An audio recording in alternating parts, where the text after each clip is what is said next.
तारा भोजन की कथा का दूसरा भाग। एक साहूकार की बहू तारा भोजन कर रही थी।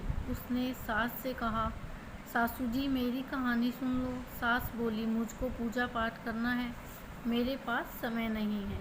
जेठानी के पास गई, भाभी जी मेरी कहानी सुन लो। जेठानी बोली, मुझे तो अभी खाना बनाना है। देवरानी से कहा, तुम मेरी कहानी सुन लो। तो उसने कहा कि मुझे तो बच्चों को स्कूल भेजना है, उन्हें देरी हो रही है। उसने ननद से कहा, दादी जी आप मेरी कहानी सुन लो। दादी जी ने कहा। ननद बोली, मेरे तो ससुराल से बुलावा आया है, मुझे ससुराल जाने की तैयारी करनी है। वह राजा के पास गई और राजा से बोली कि आप मेरी कहानी सुन लो।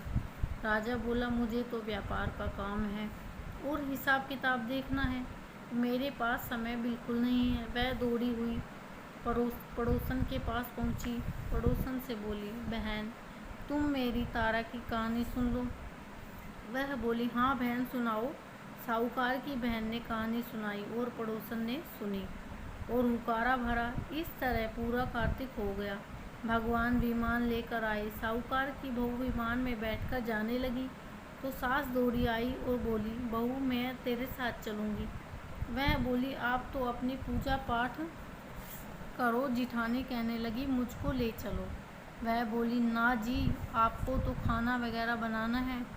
देवरानी आई, बोली, मैं भी चलूँगी। वह बोली, नहीं नहीं तुमको तो बच्चों को तैयार कर स्कूल के लिए तैयार करना है और उनको भेजना है, तुम कैसे चलोगी। ननद आई तो बोली, भाभी मुझको भी ले चलो।